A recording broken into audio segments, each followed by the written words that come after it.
let me know when I should click. You can click it. So we're good to go? Yeah. She ruined my career.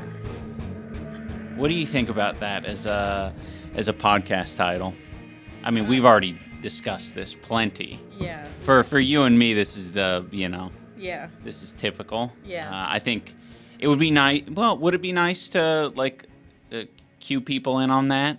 Like Yeah. a little bit more self-aware kind of I think so. topic. I think that it is important for people to understand that, like, it's not coming from like a self-defense type of place, which I think some people do think that's where it's coming from.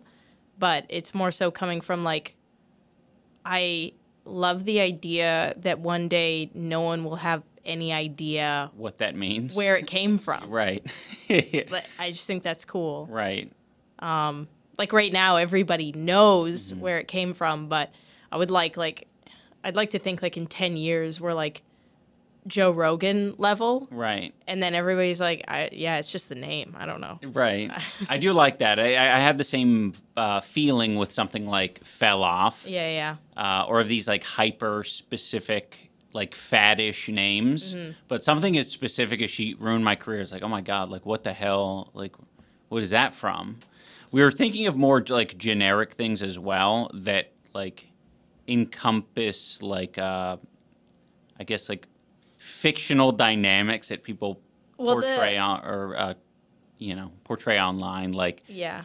I was gonna say The Witch in the Wardrobe, but like something fantasy related because I think that's cool. The femme fatale lore that like Yeah. you see in fiction a lot. I think I want to clarify, like, She Ruined My Career was not my idea. Yeah, Like that was your that was a me decision. Yes, and you were very passionate about it. And like I've learned over the years that when Ian gets really passionate about something, you have to accept it. Like when you pick something that you really want to do, no matter how like arbitrary it feels, you just kind of have to be like, okay, you feel that way for a reason, and I trust it. Yes, it kind of. I don't know what it is exactly, but for me, it was like very earwormy. There's plenty of like whenever you're naming something, I think I picked this up from, I think, of all places, Celebrity Apprentice.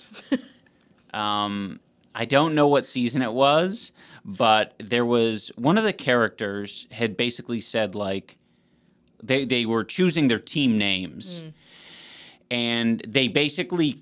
One of the characters said, like, yeah, this is like a C+ name or a B name. Like, we're not going to get an A. Like, it's not going to be perfect. It's not going to fulfill everyone's criteria of what, like, a good name is. And I feel the same about, like, a lot of projects that we've done together and that we're actively doing. And especially as something as, like, pointless as a name. Like, if you enjoy a podcast and you like what you see and what you hear, like, it could have the stupidest name on the planet, and, like, that shouldn't deter you. The only thing it's maybe going to deter you from is, like, openly, like, sharing it with, like, friends and family verbally. But even then, like, I feel like, because what will it turn into? It'll be, like, SRMC. I love SRMC. Like, it kind of sounds like Marine Corps related thing. Yeah, Senior Marine Corps. Yeah, but like I feel like at some point it will turn into something else, Right. Which I'm excited for. I'm excited for it to like evolve. Yeah, that's also another thing is I think people, like, I did read a comment that was like, oh, you guys are going to regret that. And it's like, fuck, if I regret it, that's like a good thing. Yeah. If that's something that I end up regretting. Like, yeah, something as arbitrary as the name. Yeah, like, sure. Like, because it's just as easy as how easy is it to change that? Yeah. It's so easy. Yeah. I mean, we do have a lot of permanent art tattooed on our body. I feel like the name of our podcast. The name of the podcast does not matter. But I do. It's weird. You hear the name. We were on a walk walking our dogs. That's when you came up with that name, and then it was kind of well, yeah, there were a lot of stuck. Yeah. In our heads, I guess. All the other ones that were like that, I think the Goblin and the Witch. Goblin of the Witch. That was like, the one that we almost went with. Yeah, because it's funny. It's like it goes with the, you know, I mean, I explained this a little bit on my live stream, but I guess I'll explain it for everyone here who's listening. This channel, Maximum Damage, like, we made it as a collaborative channel because we needed a place to put all our, like, I don't know. You just see everyone doing it, right? It's like a production company. We're trying to make bigger things, and that only involves, like, more people. I think also clarifying how this was born. This channel was born because you uploaded, like, the Hot Seat was like a passion project between you and Dane, and Dax has always wanted to be a host. Dax is a very talented person that I feel like just he's so rife for so many entertainment positions. Like, I feel like he would be a great actor in a lot of movies. He's very, like, what's the word? Flexible. And so the Hot Seat, like, Dane's very passionate about the Hot Seat, which Dane is the other member of Maximum Damage, which, like, Dane, make yourself known. I'm here. I'm doing the live switching. Yeah. So. Yeah, Dane's doing the live switching, and Dane, the Hot Seat is I don't think people know how much of, like, a passion project it is for Dane. Like, all the edits that go into it are Dane. Like, Dane's, like, the way that it's presented, the way that it's packaged is all Dane, right? So Dane's kind of like, you guys remember Wizard of Oz? The OG, the original. He's the Wizard of Oz. He's behind the curtain. He's the man behind the curtain. Yeah. I could start, like, filming a behind the scenes where it just, like, you just the back of Dane's head. That's because he operates. So there is the camera that's on the floor that's operated during the Hot Seat. That is because Dane does all the editing, so he knows what he wants to, like, see as, like, you know, tertiary footage. But anyways, the Hot Seat was a passion project that was made by you, Dane, Dax, and you put the first episode on your main channel, and it was Airsoft Fatty, and it hit the algorithm, right? And people liked it. You put the second one on your channel, and you were like, oh. Uh-oh. This isn't good. Yeah, like, that was the HRH episode. Yeah. And I sort of, like, I don't know, with the Fatty one, I was like, okay, this is, like, totally fine for my channel. We're obviously getting an audience for it, and that's great, especially with, like, me not being in it. Like, that's fine. Like, I like this. Yeah. But then when the second one came out, I think because HRH specifically has, like, zero connection to me or Dax or anything in the universe, it was like, this is too far removed. Yeah. And so that's when we decided, like, okay, we need to put these videos on a separate channel that can grow its own audience. Yeah. But I would say, just to add a little bit more clarity and context to the whole thing, Dane and I and our friend Ben, our first, like, you know, collaborative project was doing the Airsoft Fatty documentary called Full Force, and that was our first, like, attempt in, you know, making these collaborative videos and projects. And I think that was the start of the whole thing, where it was like, oh, this is working, like, this is entertaining, we could do this. And then we did the Ice Cream Man, and then we did the other documentary. Well, this will be like this will be like a I guess a common theme in it when we have to explain it. But after doing those documentaries, we realized, like, okay, we need a home base. We want to start making more content. We want to do regular things with Dax, and this is, like, the best way to do it. Is, you know, totally. We're sort of, like, learning as we're going, but you know, we want to make a professional set for Dax and have him, like, be a proper talk show host. Yes. Dax is the hired talent for, like, we commissioned a set designer, Seattle-based set designer. You know, Dax, Dane, and Ian collaborated on what they wanted the set to look like. And a lot of it is, I would say, like, largely Dax's, like, inspiration photos and things that he sent that he was kind of into. There was a lot of questions of, like, what's your dream outfit? Like, what do you, you know, what do you want the vibes to be? Yeah, I would say that some of the things that Dax wanted, like, I think, clashed with some of the overall vision. well, yeah, some of the other like inspo photos and stuff. Like he Yeah. actually wanted like a lot of more like high tech and like futuristic kind of vibes. Yeah. Which is kind of exactly counter to what we ended up going with. Yeah. But you know, like a proper old school desk, I think was like an important thing. Like you need, you know, that kind of Johnny Carson talk show host dynamic of like, oh, a couple couches or a couch. Yeah. And it's actually really funny. I've been watching this guy Adam Friedland, who's like doing a similar thing. It's like it's interesting that I'm just now like finding out about it, but it's basically like a more calm, relaxed Eric Andre, basically, and it's like exactly what we're doing with Dax. But he's got his own like style and his own humor that's completely different.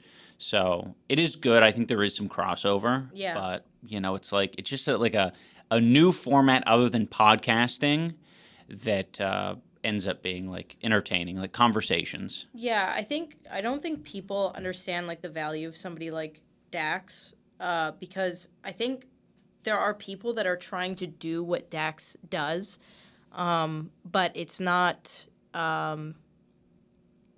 like authentic, I guess is the word. Like there's that one woman who interviews rappers.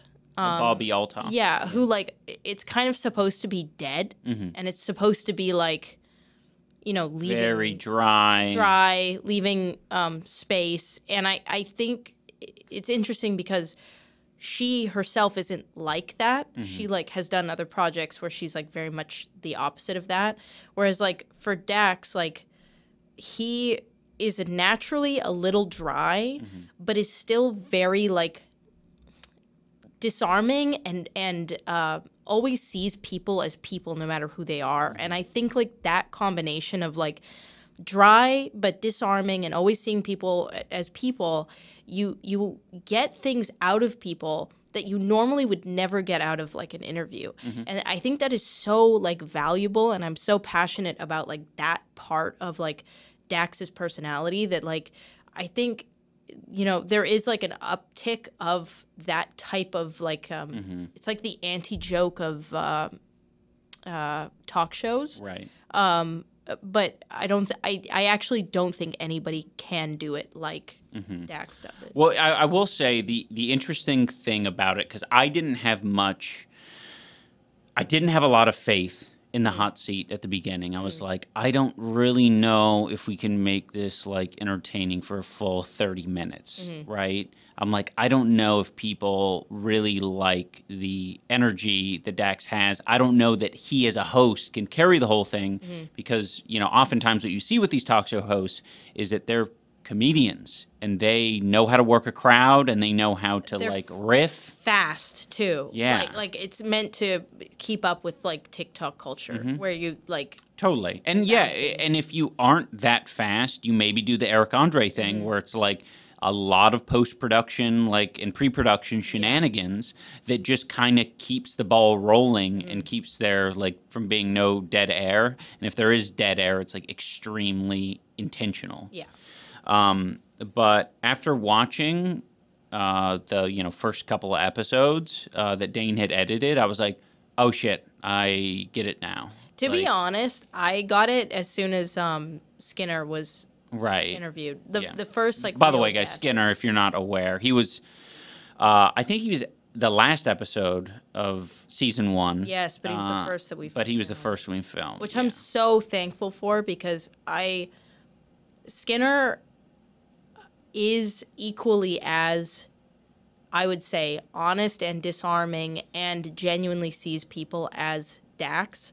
So the two of them together was kind of just like this supernova of like good feelings. I want to get more guests like that give that vibe off that aren't like maybe super well known online, especially on YouTube.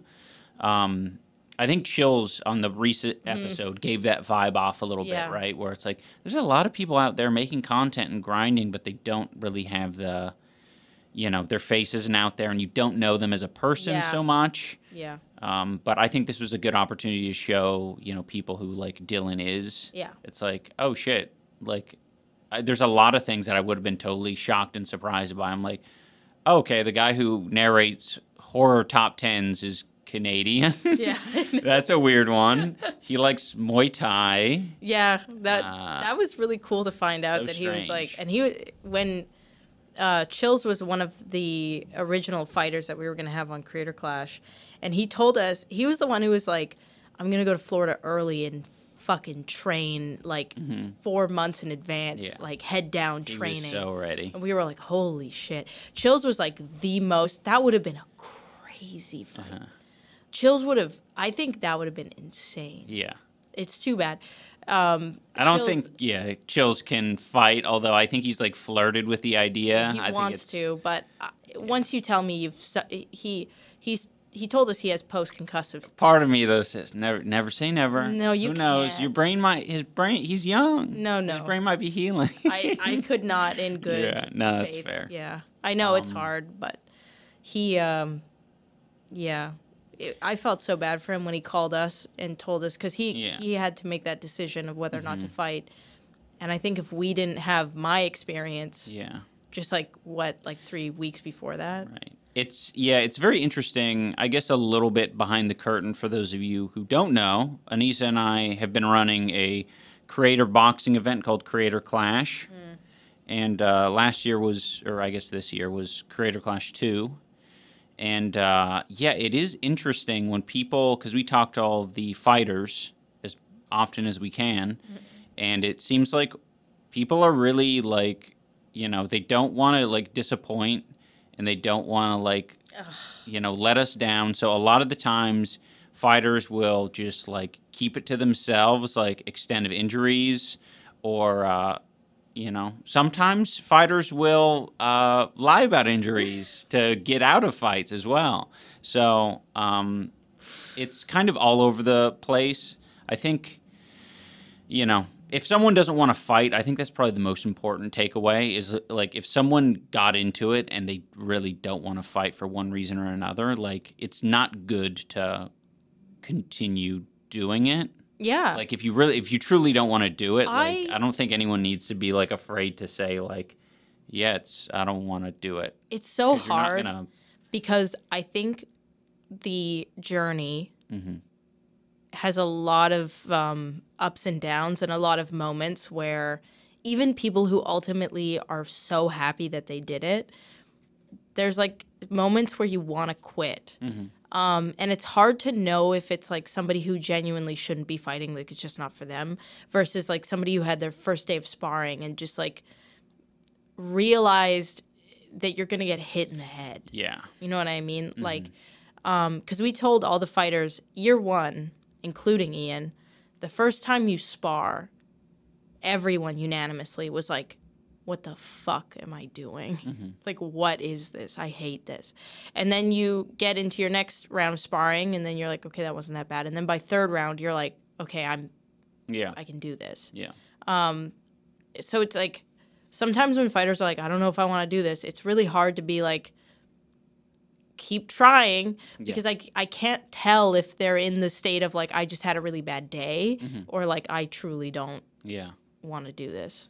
So it's kind of interesting as well, though. Like, it'd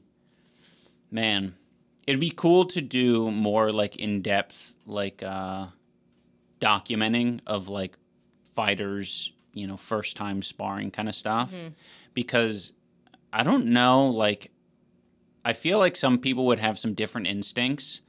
Like, I feel weird because we just got done watching the Francis Ngannou and Tyson Fury fight, and Tyson will like run all around the ring. He'll like run away from Ngannou, and I'm just like, fuck, like running away from the fight is like an option.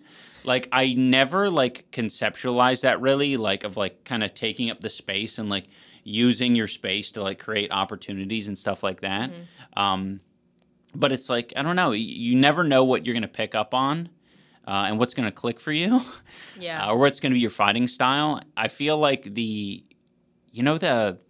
chess boxing, Ludwig's chess boxing, Andrea fought that one girl who's running the whole time. I remember that, yeah. Like that, Yeah. like if she like leveraged That? some of that running away, obviously you don't fucking turn your I head. was going to say, and she was like actively full run. on, like... But yeah, avoiding your opponent is like a fine thing to do. I think it's so interesting that you're picking up on that, like... I was like, we're supposed to hit each other, not run. Your brain, period, is like forward always. Ugh. Like you have that where it's like forward always. And I actually think that Alex Wasabi was the worst matchup for you because of that. Yeah. Because you are like forward always, whereas like Wasabi is like, I'm ready for the forward.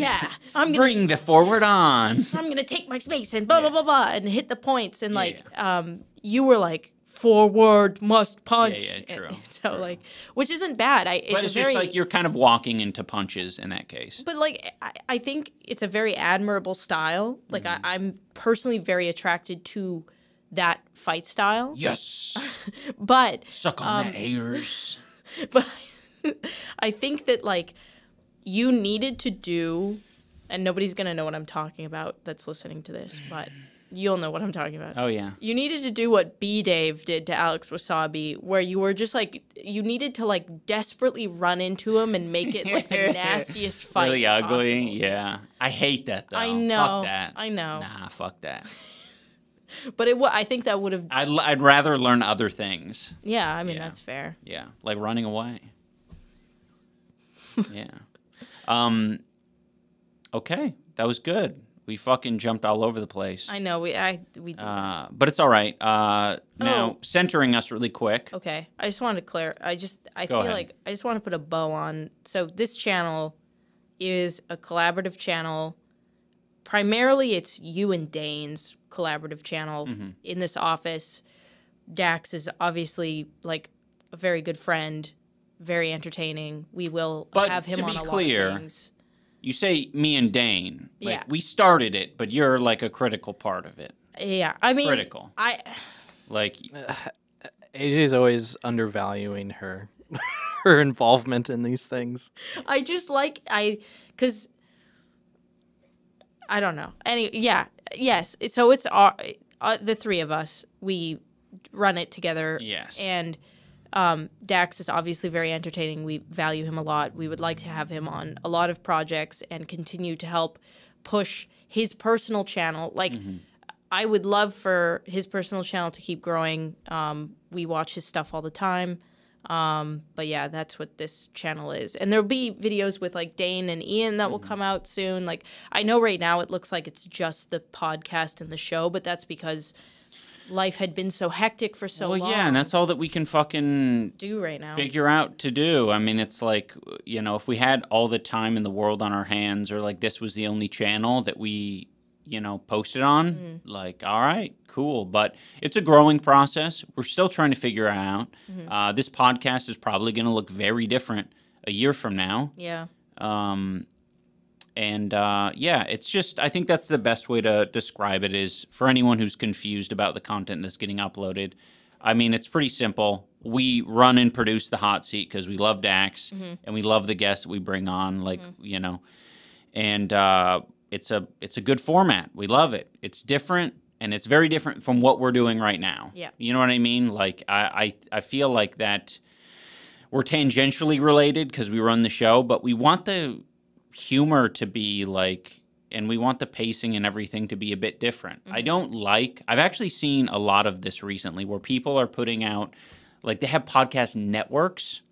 Yeah. And I think conversations are great, but when that's the whole point, is to have like fucking 12 different podcasts all run by like different, I don't know, like different compositions of people, but like the same people. It's kind of like, all right, like, this is too samey. Yeah. I want, like, I'm getting enough just out of this one podcast. Give me something new. So like different shows, I think, you know, them being very different, I think is a good thing. Yeah. Calling out your mom's house. I'm calling out all the fucking podcasters. Why does your mom? Your mom's house started out with just the Your Mom's House podcast with Tom Segura and his wife. Right. Now it's an entire network of Just, It is? It's like, I gotta say, it's probably like 10 or 15 different podcasts, Well, all on the same channel now. All of them do that. I'm not sure if Adam Carolla started it, but he has his podcast network, and I saw it originally with him. Yeah. Where it was just like, all right, I'm going to give these like people their like offshoot shows, and I'll fucking deal with the cameras and the mics and this and that. Ignorant to all of this. The only thing I know about Your Mom's House is clips that I watch because somebody specifically at some point told me that I sound like that was me. I told you that. Somebody else told me that too. Oh, really? I Yeah. did. You are Christina P, I think. Like, somehow. Yeah. That's what there was. Who was it? Anand. Oh yeah, What did he go by online? Bunty King. Bunty King. He did a podcast and he had me on. I think it was like after the OnlyFans stuff, and his whole audience was like, "You sound exactly like." That's so interesting. Yeah. Right, that makes sense as well in the podcast format. This was just my when you have voice. a visual, it's harder. To Either get her or Andy Milonakis. That's funny. What? Dude, yeah, all the I don't know time. about that one. Yeah. Anyway. I agree with Andy Milonakis. One. If I close my eyes, I can say, oh man, I don't know any classic Andy sayings. I'll just say, Say Nito. Nito. Nito. All right, I think I hear it. Yeah. I got peas on my head, but don't call me a pea head. You know what's so funny about Say it. I got peas on my head, but don't call me a pea head. You got to be more enthusiastic. I got peas on my head, but don't call me a pea head. Okay. Yeah. Fair. This the Nito song. I didn't know that was until you said that right now for some reason. But my hockey team when I was a kid, Right. we used to play that song all the Was time. that the collaborative one between him, some other guy, and Riff Raff? Riff Raff, Dirt Nasty. Right. Oh, Okay. Dirt Nasty used to be my favorite when I was a Oh kid. my god. Oh, man. You should check out the movie. The cocaine song. You should check out the movie Red Rocket. It stars him, and he's amazing in it. It's one of Okay. my favorite movies. Okay, I have to. If you like Dirt Nasty, I didn't know you even knew who Dirt Nasty was. I loved Dirt Nasty as a kid. The cocaine song, where like there's like the thong ass in the like that shows up on the screen sometimes. Does it? You know what I'm talking? No, I don't. No idea what you're I don't know what- saying. You're making stuff up. No, it's real. It's cool that you're excited about it. I love I'm happy Dirt for Nasty. you. I forgot that. It's like when you hear a song that you haven't heard in a long time, and you get really excited. You're like, holy Oh yeah, shit! yeah. That is exciting. Yeah. Yeah. So That is cool.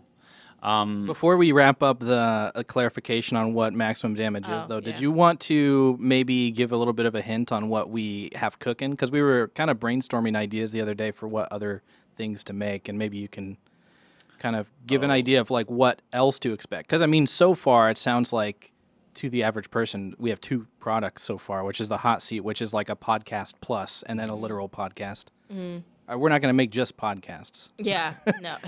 But I mean, yeah, I was gonna say podcast is kind of also an all-encompassing term. I guess at this point, if there's any long-form talking, you can almost call it a podcast. But that's not what you guys. They're thinking yeah. about doing like. We're thinking about doing some games, some fun things that I don't know. Like, what would be the way to describe that? Cold ones adjacent, or what is a Game Grump? What's Game Grump do? Power Hour. Power Hour.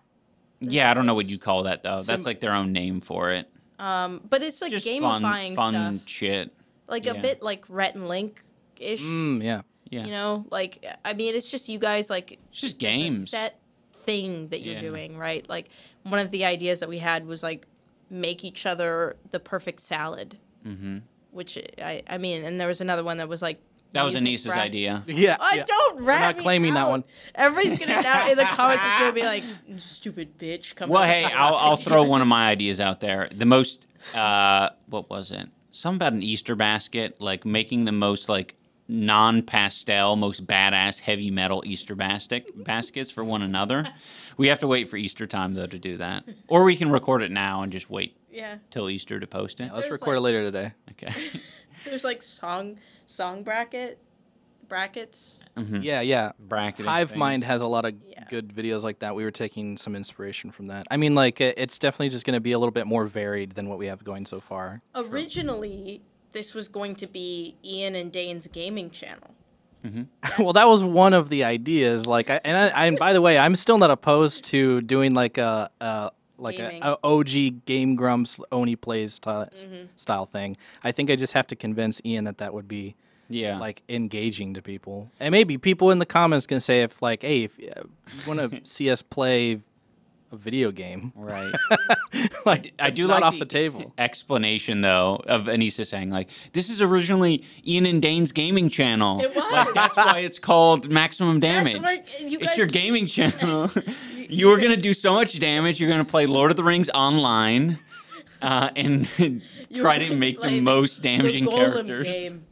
You're going to play the Golem We game. could play the Golem game. I like that idea.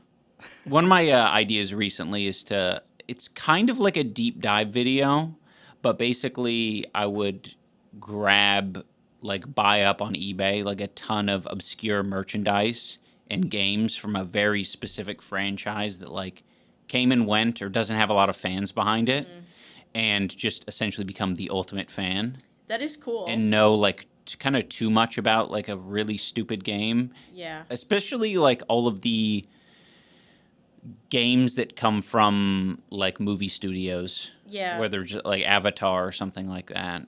Like stupid shit. Prison Break, the game. Man, I just had a really bad. You know how people like talk about how nostalgia makes you like happy? Mm-hmm. Nostalgia makes me like super sad. Yeah. And when you were talking about that, I thought about like playing like Shrek, like the original And how Shrek. disappointing it was. No, it was Oh. fucking awesome. But just thinking about how sad I am that I can't go Oh. back and be a kid Be playing that. Shrek. Yeah. Do you know what I mean? I feel like when I think of nostalgia, I get depressed. I don't like get happy. Yeah, sometimes. I don't know. I think it depends. But it does feel like, I don't know, you might have had a more rocky childhood or times. So Probably. you didn't interpret it as like, oh, this is fucking I'm safe. perfect or I'm safe. Yeah. Whereas like if, you know, you had a more safe childhood, you can think back to that stuff. Probably. Anyway, sorry. You were talking about being an expert in a movie franchise game, Yeah. which is why I thought of. Oh, Shrek. yeah. I mean, I guess that's pretty much it. I was just throwing that out there. I like the idea. I think it would make a better iDubbbz video though. Then, Maximum Damage? Oh, yeah. Of Yeah, course. you like That was my intention. I was just Yeah, throwing it out there as a right. just fishing for compliments. There's a lot of PSP games that you could spec into. Maybe you should. Back into. I'm gonna put some points in PSP when I get back home. You should get a PSP. Yeah, I love those guys. Those little guys. true. That was where I first saw my first porn. Ah! Yeah. See? Porn, PSP porn. I mean, the That's- PSP is the ultimate porn device. Yes. Yeah. I knew. But it wasn't mine, as somebody at my school like brought it to school and showed it to me like without my permission. And I was like, "Oh God." PlayStation porn is what PSP stands for. Funny enough, that's why my mom bought earplugs. Was for us on the bus because we were hearing too much stuff we shouldn't have been hearing on the bus, Oh, the school bus. 'Cause the too older much kids porn were- on the school bus.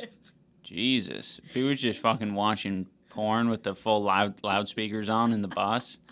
That's crazy. All the grade 6 kids over here Yeah. in grade 3 were just blasting porn on their PSP. I don't know. It was kind of a revolutionary device when you think about it, like the analog stick that it had. I remember that like it was yesterday. Like you move that sucker around and it was like the cursor moved. It was like So you could search just for porn. like a that- little laptop. Yeah.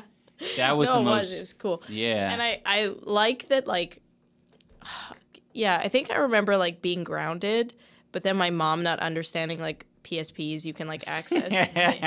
So I'd, like, sneak into my brother's room and, like, steal his PSP and just, like, be up at night on the PSP on the Right. internet.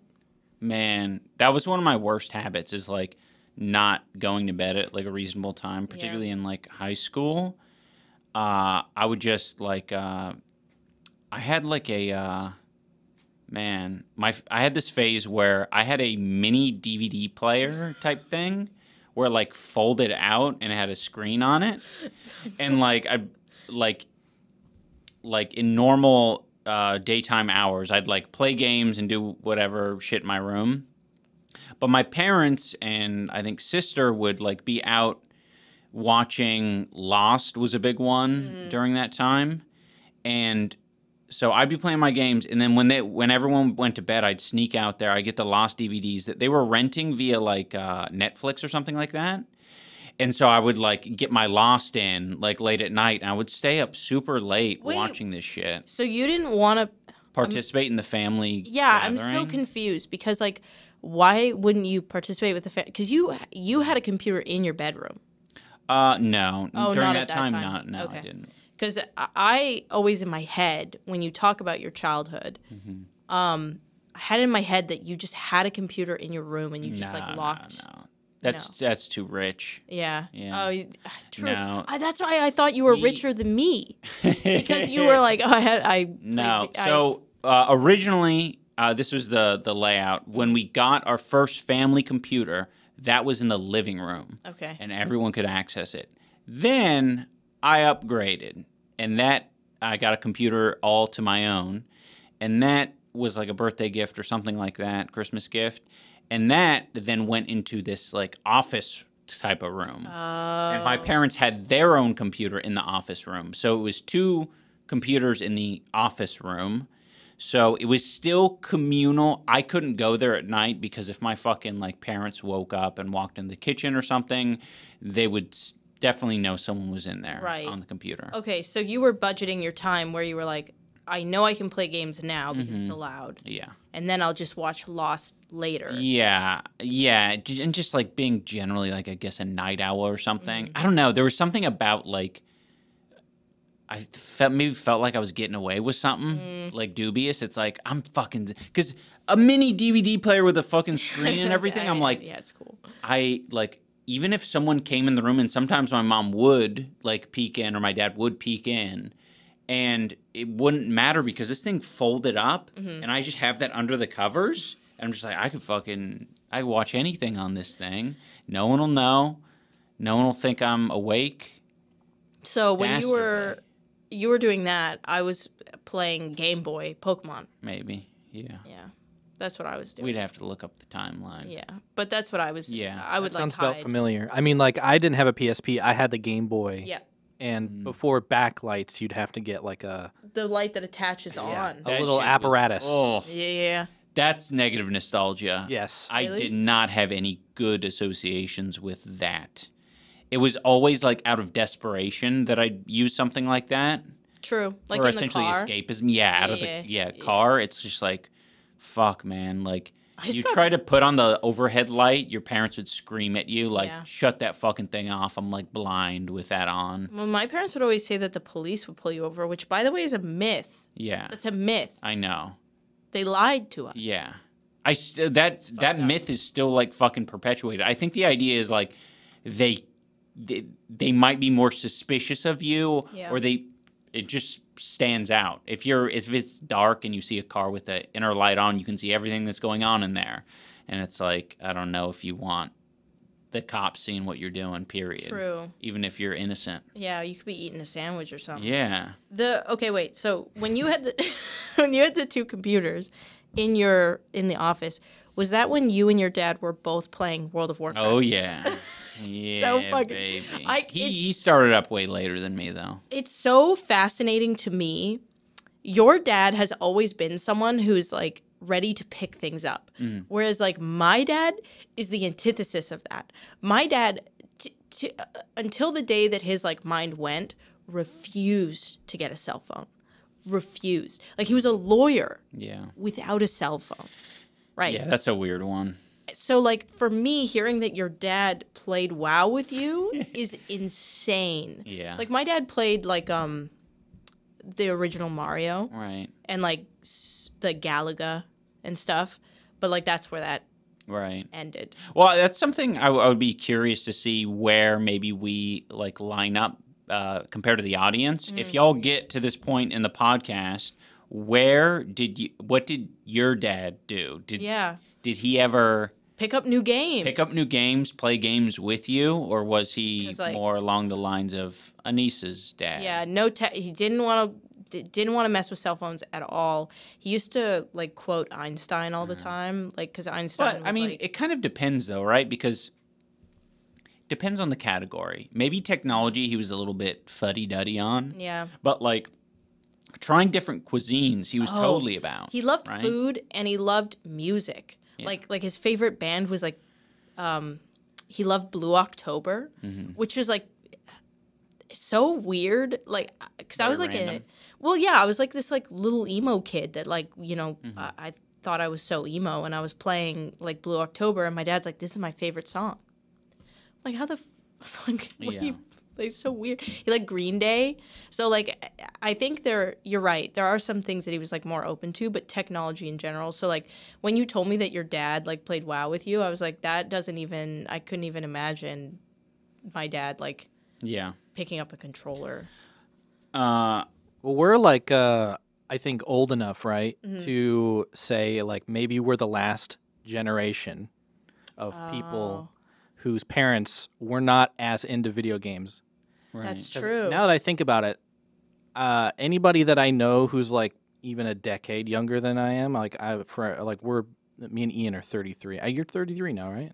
Yeah, you're 33. No, yeah. Yes. Yes, you're 33. Yeah. He thought But he was 34. Well, I will say you did repeat that, I think, on a previous podcast. Did I? You said, you're 34 or whatever. And I'm like, Well, because you were so... I know. I was convinced I was 34. You said you were 38, I think, in that podcast. I lied. That was a very intentional lie, but...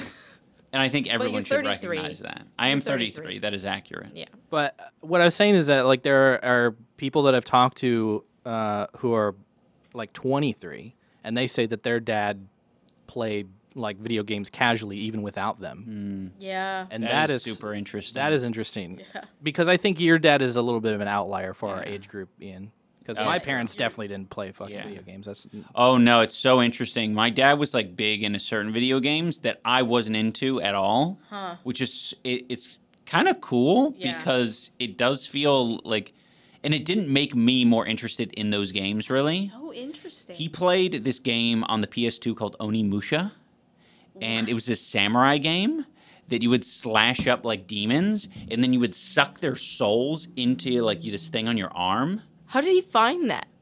Well, he bought a PS2 like when it came out. Like, Okay. he like just I don't know. It was like the family PS2. He bought it and he was like, "This is sick." I'm so fascinated. Your was dad's like, always such a... Both of your parents Confusing. are very, like, cool. Like, they're very cool. They're very interesting people. Nice.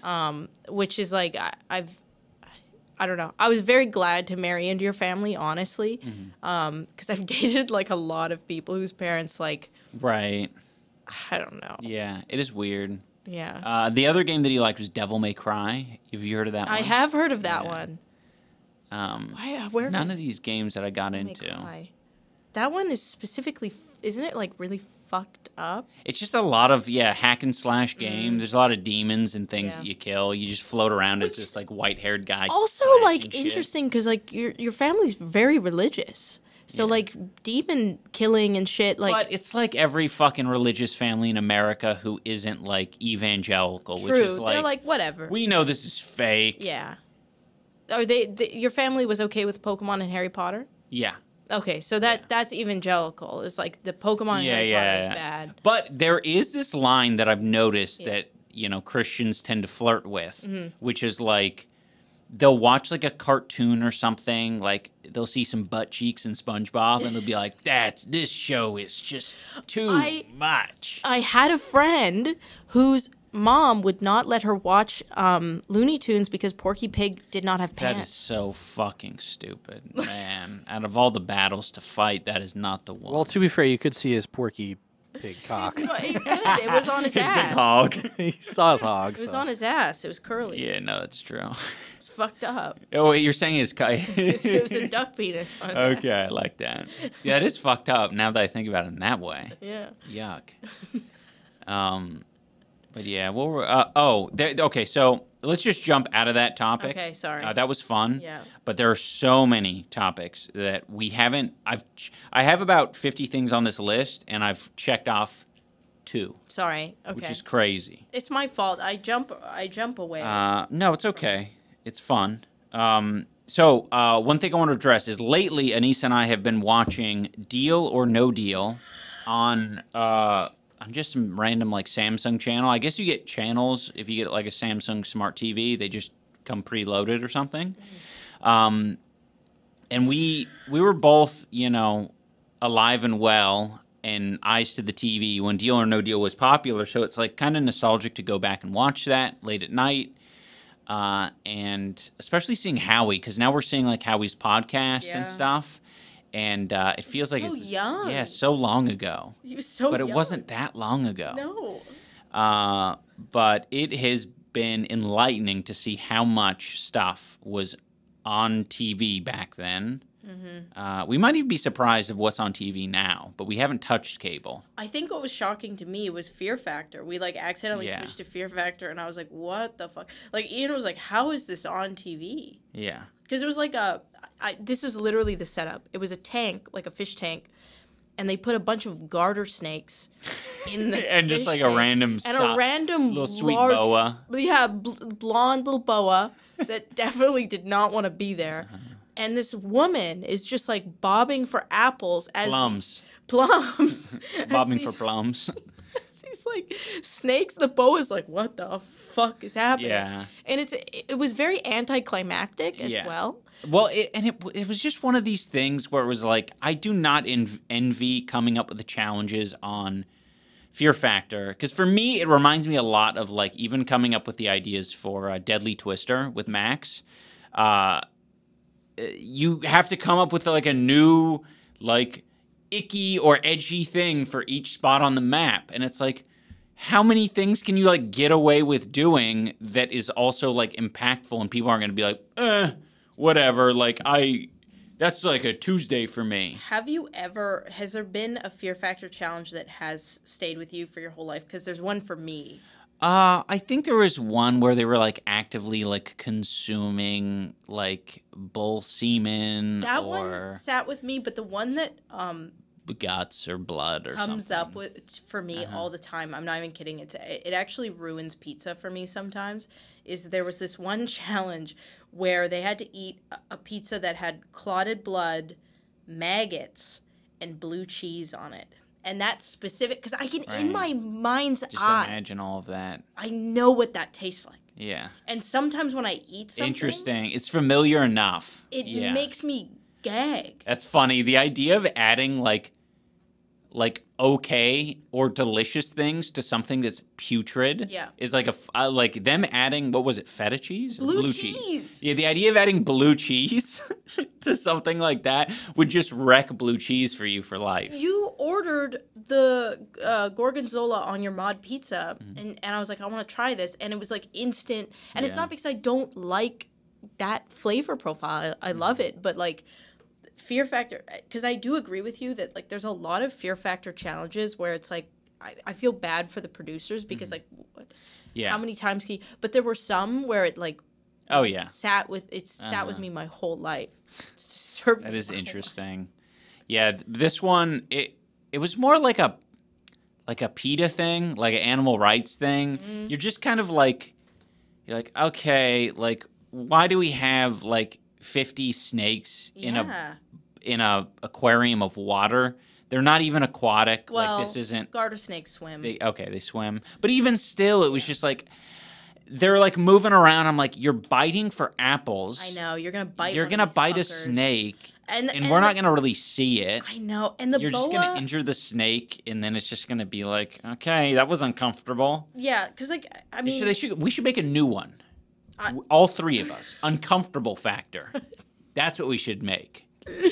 Where it's just you having to like tell the barista that they got your order wrong. Right. I love that idea. It's just like a lot of public weird like interactions. You have to stand in line while somebody on their like speakerphone is behind you. Yeah. You have to stand in line waiting for the water slide with a bunch of hot women staring at you. Yeah. There's two guys with Bluetooth walking fast behind you, shouting and gesturing about some deal that they want to strike. I do have to say that is Ian's like biggest. I would say that's your biggest pet peeve is people in public on Bluetooth. Bluetooth talkers. Yeah. There was one when we were at in the Airport. Century Lounge at the airport. Oh yeah. Where he was like, it actually felt like he was auditioning for like an entourage role. Like the way that he was like talking and like, and he was making eye contact with like me. And it was just completely like, he didn't give a fuck. I will say, Anisa and I talked through it, and we now understand, like, why someone will arrive there with the Bluetooth. Like, why specifically with Bluetoothing you kind of need to project your voice and shit like that. What was it? It's kind of like you don't really have a device to, like, kind of, like, speak into. Yeah, I think... and there's a lot of outside noise, so you kind of... I don't know, you feel like you need to do it. I think you're fighting to hear yourself over everyone else. Right. And then you don't realize that, like, you're shouting. And you also just get used to it. It's weird. I also think there might be, I haven't seen anything about this, but I feel like there's one of these hustlers, there's one of these grind set motherfuckers who would absolutely give the advice, throw your phone in the trash, or like put your phone in your pocket. You need to invest in a Bluetooth headset. Yeah. Like this was the start of my success. Yeah. Because they would just say that it's like probably a good practice if you want to learn to like speak loudly, speak confidently, and do it around. You told me that your business class specifically taught men to like spread their legs before No. That wasn't a business class. That was you're kind of mixing things together a little. That was Andrew Tate's class that you said that you paid like $300,000 for or something, right? No, it wasn't $3,000. $300,000. It was free if you sign up for his $2,000 a month program. No, it was a leadership class. Oh. So this. My teacher for that class, she was a very good teacher. She like just explained like a lot of the techniques that people use to like get more confidence in their ability to speak. It was like it's leadership, it was speaking, it was like an amalgamation of things. But it was in your she business taught degree, different, right? Yeah, in that like path. Okay. True. Yeah. True. So, but like one of the things she said was like, when you're waiting to speak, spread your legs, right? No, I don't know where you got that from. I think you're combining it with like the man-spreading thing. I thought that's... No. Like take up as much room as you can. Yes, that. Oh, okay. Which is different than... Fellas, spread your legs before you come up to the room to present your theory to the class. I think I misunderstood. I literally, maybe for the past like 4 years, I've been thinking you like had a class that told men when they were waiting to go up to speak to spread their legs and talk really loud. So I thought maybe there was like this hustler class that was like, no, babe, you gotta like to be successful. Because I'm sure some people would say that, but I just want to like. Let me, to use your phrase, I want to put a bow on this one, which is this class showed a variety of different like leadership tactics. There's, I forget what they are all called, like charismatic leadership, leadership by following, leadership by example, leadership by whatever. And yeah, she generally tried to get us to understand or just to be comfortable in speaking and stuff. And yeah, I think it was just... generally speaking, you know, you have better results, or you seem, I shouldn't say better results, you seem more confident and you seem more comfortable if you have been taking up a bit more space, because obviously if you're taking up more space, you're not necessarily like that's not an unconfident thing to do. That's a very confident thing to do, is to take up space. No, I mean, I'm not. So I had it in my head. I guess I was that, just trying to. You guys were like practicing, like taking up space. Yeah. No. It's also it's just like similar advice as like fucking like go for a run, get your exercise out before your speaking engagement that day. Yeah. I mean, it's similar advice to what you're supposed to do when you see a bear as well. That's true. Oh, true. That's true. Handy. In your class, in your business degree, I'm curious because the university that I went to, if you were in business, everyone wore suits all the time. Yeah. And the like attitude was like, you never know when you're gonna meet the person that's gonna change your life. Yeah. So always be in a suit. Yeah. Did you have to go to school every day in a suit? Hell no. You didn't do that? No. In my universe, I swear to God, Yeah. you always knew people were in the business faculty Because they did because that. they were in their suits. Yeah. all No, there were plenty of guys who did that. Okay, you just weren't one of them. You weren't interested.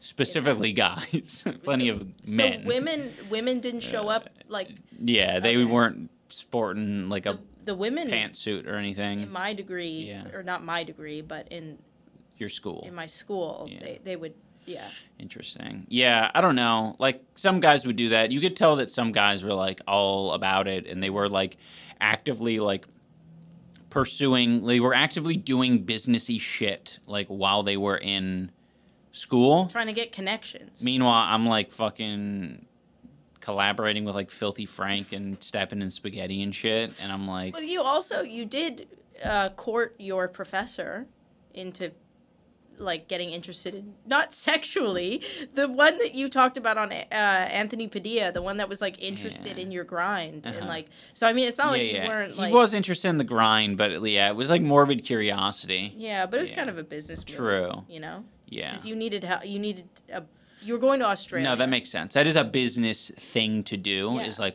how is this person making their money? Yeah. Like that's that's how I know that like the business degree was probably the right path for me to go. Totally, it's helped you so much. I think it's helped you a lot more than you realize. But yeah, the curiosity of like, is this person making money is like still like constantly in my head. Like, explain it to me. That's why I'm I curious. I think. So I am very loud, and I think because I'm very loud, people assume that I make decisions in our life, but I make almost zero decisions in our life, especially when it comes to money and investing and anything like business related. She decides what is Food for we dinner. eat. Yeah. She decides when dinner. I like more schedule-based stuff. Yeah. You I'm know, very like because you need to schedule-oriented. know what the schedule is. Yeah. And you know, just know what's going on But in like, the future. I have so much trust in you when it comes to keeping the ship. It's very interesting because it's not even like intentional. It's just our personalities. We have a very like traditional, what a lot of men would view as like traditional, Right. like marriage roles, where I'm like, if Ian told me tomorrow, like I'm putting 100% of all of our savings in Bitcoin, I'd be like, okay, because I do not trust myself. I will say, there needs to be a caveat here. Yeah. Okay, you can insert your The caveat. caveat is, she would not just say, "Okay, I mean, sounds good to me, babe." I would need like You would not fucking do that. I You would would- definitely challenge me on that because that is a dumb decision. I mean, it's a and bit extreme. It is worth challenging. Yeah, it's a bit extreme, but I mean, the point is like you could pretty much convince me Right. Yeah, whatever yeah. the hell you want to do, like Right. because I don't have Depending on confidence. the avenue of thing or In that what the realm. realm is. Yeah, that's a good way of putting it. And your business brain, because I'm far too emotional to make any business decisions at all. Oh, this is a good segue into actually. Oh, Well, I wanted to ask just really quick. Yeah. What is something that you want to convince her of, but she is never going to budge on? Oh, that's interesting. Is there anything like that? that she is. No. There's something that you want to convince me of, but you couldn't. There's no way that you can convince me to do it. To do it. Yeah. To like get on board with it. Is there God. Like there it could be anything? small. Like I mean, I feel like every couple or marriage has something along those lines, right? Yeah. Like, is there Yeah. anything I'm stubborn on that you Oh, certainly. There's a lot of things. like? What? I'm so curious. I think just like more so. What would it be?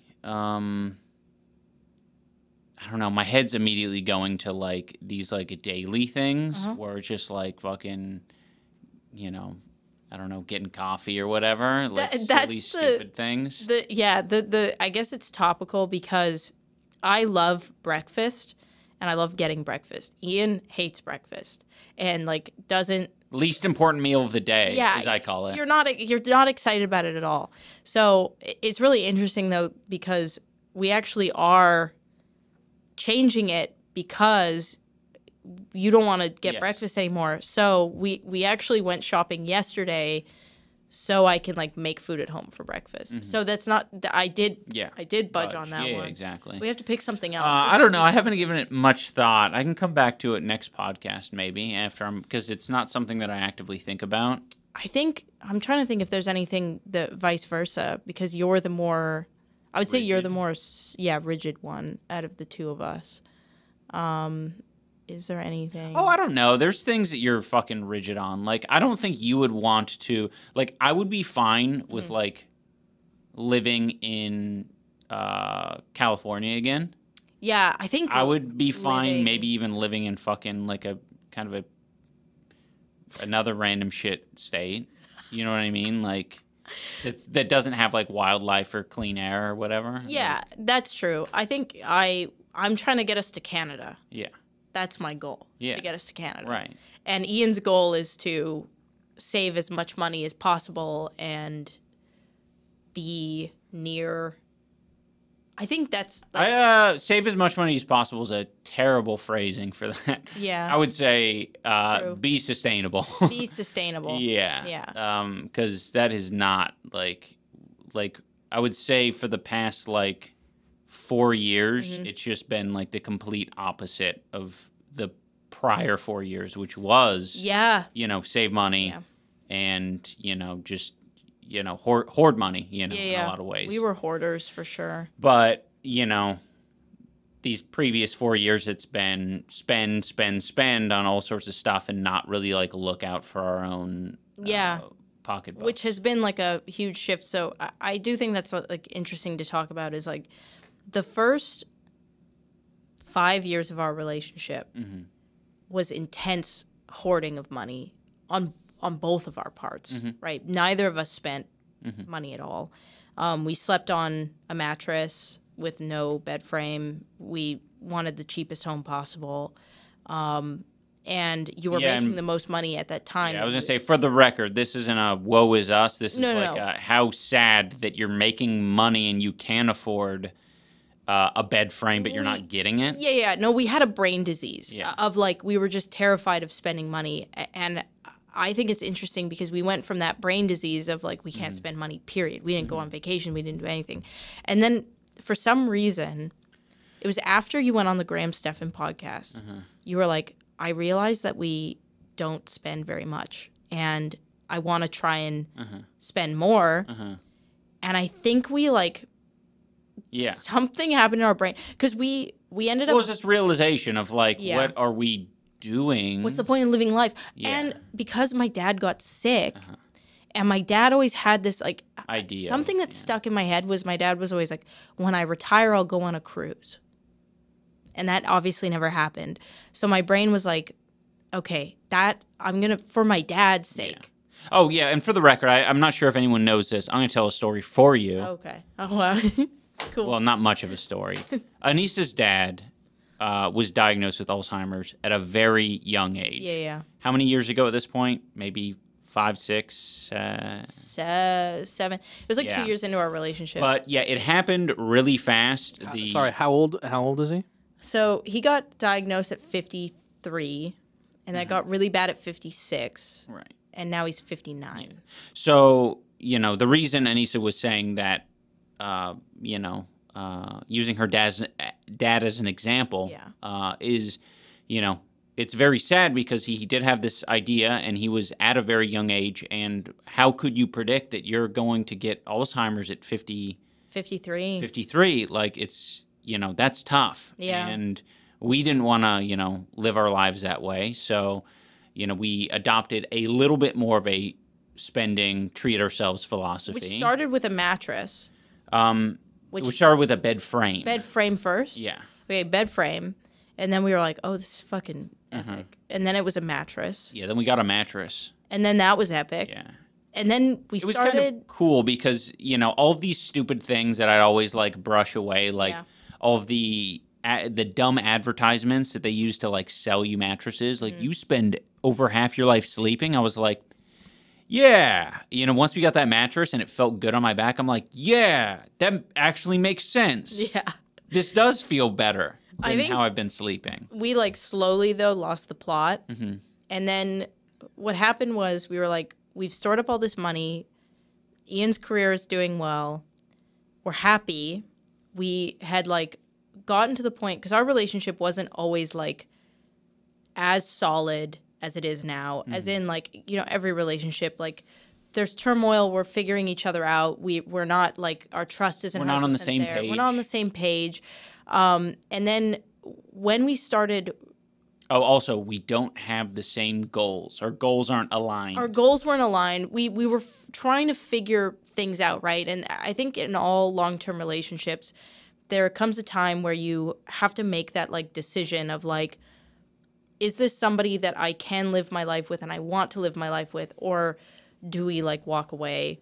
And as our relationship went on, it became a lot more obvious that like we are perfect for each other. Like our brains are, I think deep down, what we always wanted was the same, but what we were afraid of and what we were hung up on and what we were trying to protect ourselves from was like clashing. Yeah, all the So, insecurities yeah. like kind of preventing us from being connecting yeah. fully. And therapy really, really helped me with that. There was a comment on the first podcast that was talking about like, oh, it's great that, you know, we're talking about your growth and like issues with misogyny and other things, but like I'd like to hear what, you know, you've been through. And it's true. I had a shit ton of internalized misogyny. I had a lot of issues, a lot of hatred for women. I had a lot of hatred for myself, and therapy kind of helped me understand that and then fully connect. So when we connected and we understood like, okay, this is my person, I actually think that was the closest to like nirvana and happiness that we had in our lives. Like your career was doing well, we were connecting, right. And then we were like, well, let's start projects because we want to share right. the happiness with other people. And I think we just shared too much too fast. That's what happened. Exactly. Because like that's what, when he talks about spending, obviously Creator Clash 2 like didn't do very well. It's coming out of our, you know, pocketbooks. There's other surprise out of our pocket. Out of our pocket. Sorry, yeah, not pocketbooks. And there's other surprise costs that have come up from us extending. Yes. And I think that is a lot of pain that we're dealing with of like understanding that we were happy, we had everything kind of like sorted. Yeah. Well, it's just a pendulum swing. Yeah. That's all it is, and that's the way that I look at it. Yeah. It's like you need to figure it out, and this is how you do it. It's you know, and the consequence is leaking money. But we're getting to the point where we're stopping leaking money, and then we're gonna try and like level out. So I mean, exactly. It's going good right now. Yeah. Better than what it was. Yeah, I mean, it's, you know, it's a process, and I don't know. I would definitely like prioritize and feel good about where we have come. Like, there's zero regrets about like vacillating between like spending and things, because a lot of this also is tied in and associated with our relationship. Like, before doing, I think the first Creator Clash, there was this moment where it was like, you know, you were like, I've done sports, like, I want to fucking fight. And, like, I was still not at the point where I like, hadn't fully accepted that, like, you are an asset to me and you are capable. And, you know, this is totally valid. Had you not had a cheese grater brain or whatever, like, post-concussive syndrome. This is a fine thing to do. Yeah. So, that was kind of the start of it, where it's like, I can relinquish, you know, control, and I don't have to be so, like, paranoid about how things are. And that, you know, also coincided with us, you know, spending a fuck ton of money as well. I mean, it was also good timing, though, because there was no way, like, Creator Clash 1 would have happened if I didn't, like, step in because, like, you were so stressed from like training. Yeah, I and wouldn't have been sport. doing any of that. You weren't reading any of this emails. stuff. Yeah, exactly. Like emails were coming in, and I saw them sitting there on your phone, and I'm like, I don't think that's a good thing. So it was a great moment. Yeah. To for you to like see a need. Yeah. And like a role to fill. yeah, And for you to be able to fill that role. Yeah. Whereas, if I didn't extend myself too much and take on too much responsibility, I would just be like, no, I'm fine. There's nothing for you to do. Yeah. And I'm fine. That kind of stuff. I think we need to wrap this up because we're an hour and 10. Oh, I think we do a little bit. I thought like do an hour and a half. And then another half an hour for the Patreons? Or do you not like that? For the last episode, it was an hour for the YouTube and an hour and a half for the Patreon. Okay. I Is like that how you want to keep it? Generally. Okay. Yeah, I was going to wrap it up 10 minutes ago, but we'll let it go to this point. Okay. I'm just kind of sad because I wanted to talk about We're going to do this every week for the rest of our lives. No, I There'll know, be plenty but of opportunities. I just I find it fascinating. Sorry, I have to fit this in because it's on the Okay. same topic. I just find it fascinating that like we've had a fuck ton of financial stress, and the number one thing that couples like fight over is Right. finances, Right. and we never fight over finances. And I do find that very interesting. Yeah. I wonder why. Because there's a fucking million other things to be stressed out about over instead of finances. Like, we're fine Yeah, financially. Yeah. Like, you can't, like, if you got much love and respect to Graham Stephan, but he's a frugal guy. If I had a little bit more, A Fruit Loop.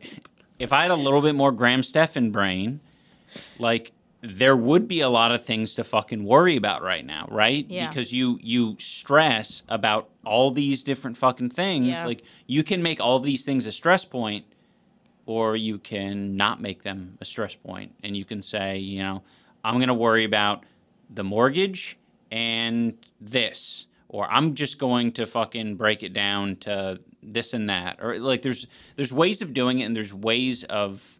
And you need to be able to tell yourself, like, when something is not I agree with moving that. the needle. I also, in our relationship, though, what do you think the biggest stress point is? Like, if you had to, like, come up with a stress point. I